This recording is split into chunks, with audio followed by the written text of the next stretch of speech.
हरिओम। आज का हमारा विषय है वशिष्ठ संहिता। वशिष्ठ संहिता में 6 अध्याय बताए गए हैं। आज हम बात करेंगे अध्याय 1 यानी कि वशिष्ठ संहिता अध्याय नंबर 1। पतंजलि योग सूत्र में अष्टांग योग को महर्षि पतंजलि ने 8 अंगों में बताया था कि योग के 8 अंग होते हैं। योग के 8 अंग कौन कौन से हैं? यम, नियम, आसन, प्राणायाम, प्रत्याहार, धारणा, ध्यान और समाधि। इन्हीं योग के 8 अंगों को महर्षि वशिष्ठ ने 4 अध्याय में बताया है। यानी कि उसी 8 अंगों को महर्षि वशिष्ठ ने 4 अध्याय में बता दिया है। तो आज हम पहले अध्याय में देखेंगे। पहले अध्याय में इन्होंने यम, नियम और आसन यानी कि 3 पार्ट को ले लिया है। वैसे महर्षि पतंजलि ने ये बताया है कि यम 5 प्रकार के होते हैं और नियम भी 5 प्रकार के होते हैं। यम होते हैं 5, कौन कौन से? सत्य, अहिंसा, अस्तेय, ब्रह्मचर्य और अपरिग्रह, ये यम है। नियम सोच, संतोष, तप, स्वाध्याय और ईश्वर प्रणिधान। लेकिन यहाँ पर महर्षि वशिष्ठ ने जो यम 5 प्रकार के बताए हैं, इन्होंने कहा है कि यम 10 प्रकार के होते हैं, नियम भी 10 प्रकार के होते हैं और आसन भी 10 प्रकार के होते हैं। ये बताया गया है अध्याय नंबर 1 में वशिष्ठ संहिता में। अब हम देखते हैं कि यम जो 10 प्रकार के बताए हैं वो कौन कौन से हैं। यम यहाँ पर बताए हुए हैं अहिंसा, सत्य, अस्तेय, ब्रह्मचर्य। धृति का मतलब होता है समभाव, यानी किसी भी व्यक्ति के प्रति या किसी भी आत्मा के प्रति समान भाव रखना। क्षमा, दया, आर्जव, मिताहार एवं शौच। आर्जव का मतलब होता है एक रूपता। नियम भी यहाँ पर 10 बताए गए हैं। नियम है तप, संतोष, आस्तिक्य, दान, ईश्वर पूजन, सिद्धांत श्रवण, ह्री, मति, जप एवं व्रत। ये नियम है 10 प्रकार के। यहाँ पर इन्होंने त्रिशिख ब्रह्मोपनिषद में, दर्शनो उपनिषद में, बराह उपनिषद, सांडिल्य उपनिषद और योग याज्ञवल्क्य उपनिषद में भी 10 नियम और 10 नियम को बताया हुआ है। यहाँ पर सिर्फ थोड़ा सा इन्होंने अंतर कर दिया है कि जो यहाँ पर लिखा हुआ है,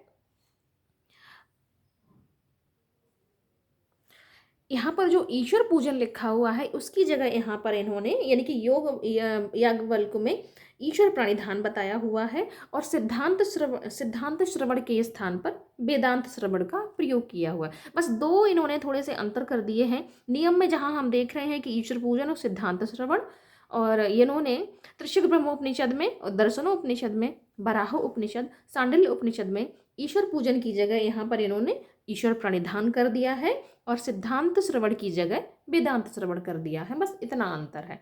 अब हम बात करेंगे आसन की कि आसन कितने प्रकार के होते हैं। आसन यहाँ पर 10 प्रकार के बताए हैं। वो देखते हैं सामने कौन कौन से हैं। सबसे पहला है स्वस्तिकासन, गौमुख आसन, पद्मासन, वीरासन, सिंहासन, मयूर आसन, कुक्कुट आसन, कूर्मासन, भद्रासन और मुक्तासन। यानी कि इन्होंने यम भी 10 प्रकार के बताए हैं, नियम भी 10 बताए हैं और आसन भी 10 प्रकार के बताए हैं। क्योंकि जिस प्रकार से गहरन संहिता और हठ प्रदीपिका में, गहरन संहिता में 32 प्रकार के आसनों का वर्णन किया गया था और हठ प्रदीपिका में 15 आसनों का उल्लेख किया था, वहीं पर वशिष्ठ ऋषि ने यानी कि मुनि वशिष्ठ ने 10 आसनों को प्रमुख रूप से बताया है। अब हम सबसे पहले चर्चा करेंगे स्वस्तिक आसन की। यानी कि स्वस्तिक आसन जो है वो एक ध्यानात्मक आसन है। इसके निरंतर अभ्यास से जो साधक है उसको शारीरिक तथा मानसिक स्थिरता की प्राप्ति होती है, मन शांत होता है, घुटने मजबूत होते हैं, जंघा पुष्ट होती है और मन की चंचलता समाप्त होती है। यानी कि स्वस्तिक आसन एक ध्यानात्मक आसन है। इसमें हम अपनी कमर गर्दन सीधे बैठ के हमारे हाथों की मुद्रा जो होगी वो कोई ज्ञान मुद्रा या चिन्ह मुद्रा में हम रख करके हम ध्यान में बैठ सकते हैं। इसके करने से जिन लोगों के घुटने में सूजन है, दर्द है, रोग से पीड़ित है, साइटिका से परेशान है जो लोग, वो स्वस्तिक आसन का अभ्यास नहीं करेंगे। अब हम बात करते हैं गौमुख आसन की। गौमुख आसन इसलिए बोलते हैं कि इसमें हमारे शरीर की जो आकृति है यानी कि मुख की जो आकृति है वो गाय के मुख के समान हो जाती है, इसलिए इसे हम गौमुख आसन कहते हैं। इस आसन के जब हम नियमित अभ्यास करते हैं तो क्या होता है कि हमारे पैरों में, हाथों में तथा हमारे नितंबों में जो चर्बी जम जाती है, जो अतिरिक्त चर्बी जमा होती है, वो कम हो जाती है। हमारी छाती का विस्तार होता है। अस्थमा आदि से संबंधित जो श्वास संबंधी रोग होते हैं वो दूर होते हैं। हमारे प्रजनन संबंधी रोगों का भी निदान होता है। और इसके अभ्यास करने से हमारे कंधों में जो जकड़न होती है वो भी दूर हो जाती है। यानी कि जिनको कंधों में प्रॉब्लम है, कंधे में दर्द होता है, या सर्वाइकल की भी थोड़ी सी भी प्रॉब्लम है, यानी कि सर्वाइकल की अगर प्रारंभिक अवस्था है, वो गौमुख आसन का अभ्यास कर सकते हैं। तो इससे क्या होगा, उनका सर्वाइकल ठीक हो सकता है।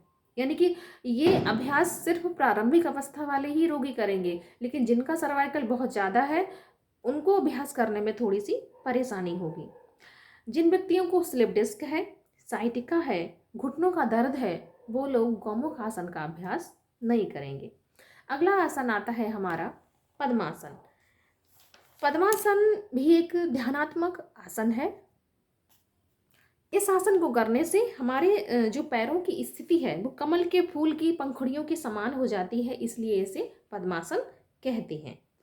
पद्मासन करने से लाभ क्या है इसके, यह सभी प्रकार के रोगों को दूर करता है। और सबसे पहली बात, ये ध्यानात्मक आसन है, ये हमें मानसिक शांति प्रदान करता है। इसके अभ्यास से हमें ज्ञान की प्राप्ति होती है, यानी कि ये सभी रोगों को दूर करता है। जिन व्यक्तियों के जोड़ों में दर्द है, साइटिका की प्रॉब्लम है, स्लिप डिस्क की समस्या है, या जो लोग बहुत मोटे हैं, या जिनकी थाइस बहुत ज़्यादा चर्बी जमा हुई है, वो इसका अभ्यास नहीं करेंगे, या अगर करना चाहें तो सावधानी से इसका अभ्यास कर सकते हैं। अगला आसन आता है हमारा वीरासन। वीरासन, इसके भी नियमित अभ्यास करने से क्या होता है, हमारे अंदर धैर्य की वृद्धि होती है, इसलिए इसका नाम ही वीरासन है, यानी कि जो वीर लोग करते हैं। इसके लाभ ये हैं कि इसमें भी हमारे पैरों से संबंधित लाभ होते हैं, हमारे घुटने पुष्ट होते हैं, लचीले बनते हैं, मन में धैर्यता आती है, दृढ़ता आती है। इसमें भी जिन लोगों को साइटिका की प्रॉब्लम है, घुटने के दर्द है, स्लिप डिस्क की समस्या है, या कूल्हे में प्रॉब्लम है, वो इसका अभ्यास नहीं करेंगे। अगला आसन आता है हमारा सिंहासन। सिंहासन के अभ्यास करने से जो साधक है वो सिंह के समान बलवान हो जाता है, निडर हो जाता है, उसके चेहरे पर एक सिंह के समान कांति आ जाती है, इसलिए इसका नाम सिंहासन रखा गया है। इस हठ प्रदीपिका में इस आसन को श्रेष्ठ आसन बताया गया है, क्योंकि इस आसन के अभ्यास करने से क्या होता है, तीनों जो बंध होते हैं वो सरलता से लगने लगते हैं, और गले में स्थित जो थायराइड ग्रंथि है और जो पैराथायराइड ग्रंथि होती है वो क्रियाशील हो जाती है, और हमारे चेहरे की मांसपेशियों की मसाज भी हो जाती है। इसके अभ्यास से हमारे जो जंघाएं हैं वो भी पुष्ट होती हैं, और इसके करने से, यानी कि सिंहासन करने से, हमारा जो चेहरा है वो सिंह के समान कांतिवान हो जाता है। इसमें भी सावधानी होगी, जिन लोगों के घुटने में दर्द है, टखने में प्रॉब्लम है, पंजे में दर्द है, अर्थराइटिस है, वो व्यक्ति भी इस आसन का अभ्यास नहीं करेंगे। अगला आता है हमारा मयूरासन। इस आसन में हमारे जो शरीर की स्थिति है वो मोर के समान हो जाती है, इसलिए इसे मयूरासन नाम दिया गया। इसके लाभ जो है वो हठ प्रदीपिका में बहुत ज़्यादा है, यानी कि अतिशयोक्ति इन्होंने कर दी है कि इस आसन का नियमित अभ्यास करने से हमारे शरीर के जितने भी रोग होते हैं वो शीघ्र नष्ट हो जाते हैं। गुल्म रोग, उदर रोग भी दूर हो जाते हैं, और हमारे शरीर में यह जठराग्नि को इतना प्रदीप्त करता है कि अगर किसी ने विषाक्त भोजन कर लिया है या अधिक भोजन कर लिया है तो वो आसानी से पच जाता है। इससे हमारे कंधे, छाती पुष्ट होती हैं, और एड्रिनल ग्रंथि से जो हार्मोन्स स्रावित होता है वो संतुलित हो जाता है। यानी कि इन्होंने एक अतिशयोक्ति कह दी है कि अगर किसी ने धोखे में या अनजाने में विष का पान कर लिया है या विषाक्त भोजन कर लिया है, और उसके खाने के बाद में अगर कोई व्यक्ति मयूरासन का अभ्यास करता है, या निरंतर रूप से जो व्यक्ति मयूरासन का अभ्यास करता आया है, तो उसके अंदर भी अगर विष की मात्रा थोड़ी बहुत पहुंच जाती है तो वो खत्म हो जाती है, यानी कि वो आसानी से उसको पचा लेता है। हमारे शरीर के अंदर इतनी ज़्यादा जठराग्नि प्रदीप्त होने लगती है। अगला आसन है हमारा कुक्कुट आसन। कुक्कुट आसन को करने से हमारे शरीर की जो स्थिति है वो मुर्गे के समान हो जाती है, इसलिए इसे कुक्कुट आसन कहते हैं। इस आसन के नियमित अभ्यास करने से हमारे हाथ, पैर, कंधे की जो मांसपेशियां होती हैं वो पुष्ट हो जाती हैं और हमारा जो निचला उदर है उसके अंग भी पुष्ट हो जाते हैं। इसमें सावधानी होगी, जिन लोगों के जोड़ों में दर्द है, जो जोड़ों के दर्द से ग्रस्त हैं, वो व्यक्ति इसका अभ्यास नहीं करेंगे, या जिन साधकों के हाथ कमज़ोर हैं, कंधे कमज़ोर हैं, वो इसका अभ्यास संभल कर करेंगे या नहीं करेंगे। तो अगला आता है हमारा कूर्मासन। कूर्मासन का मतलब, कूर्म का मतलब होता है कछुआ, यानी कि जिस आसन को करने से हमारे शरीर की स्थिति कछुए के समान जैसी लगती है, कछुए के समान प्रतीत होती है, उसे हम कूर्मासन करेंगे। कूर्मासन करने से घुटने, एड़ी के जोड़ मजबूत होते हैं, लचीले बनते हैं, जंघाएं पुष्ट होती हैं, शरीर में उष्णता आती है और इंद्रिय निग्रह की स्थिति प्राप्त होती है। इसमें जिन साधकों के घुटनों में दर्द है, एड़ी में दर्द है, जोड़ों में दर्द है या साइटिका का दर्द है, वो इसका अभ्यास नहीं करेंगे। अगला आसन है हमारा भद्रासन। भद्र का मतलब होता है कल्याणकारी, यानी कि यह आसन जो है वो सभी रोगों को दूर करता है, इसलिए इसे भद्रासन कहते हैं। इस आसन के जो मुख्य रूप से लाभ वो है वो आध्यात्मिक साधकों के लिए है, क्योंकि इस स्थिति में अगर हम भद्रासन करते हैं तो हमारा मूलाधार चक्र जो है वो उत्तेजित होने लगता है। यह ध्यान का भी एक उत्तम आसन है। और जब भद्रासन करते हैं तो हमारी वज्र नाड़ी पर जोर पड़ता है, तो इसकी वजह से पाचन शक्ति तीव्र होती है। साथ ही साथ बिना प्रयास किए या बिना अभ्यास किए हुए, यानी कि स्वाभाविक रूप से अश्वनी मुद्रा और बज्रोली मुद्रा का भी इसमें अभ्यास हो जाता है। और इसमें प्राण के प्रवाह जो है वो, प्राण के प्रवाह की जो गति है वो संतुलित हो जाती है। और इसमें हमारे शरीर में, यानी कि मस्तिष्क में जो उत्तेजना है, उत्तेजना को शांत करने का एक उत्तम उपाय होता है।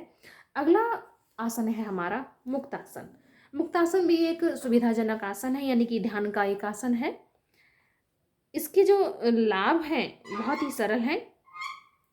जो लोग ध्यान के अन्य कठिन आसनों में नहीं बैठ सकते, वो मुक्तासन यानी कि सुखासन में बैठ सकते हैं।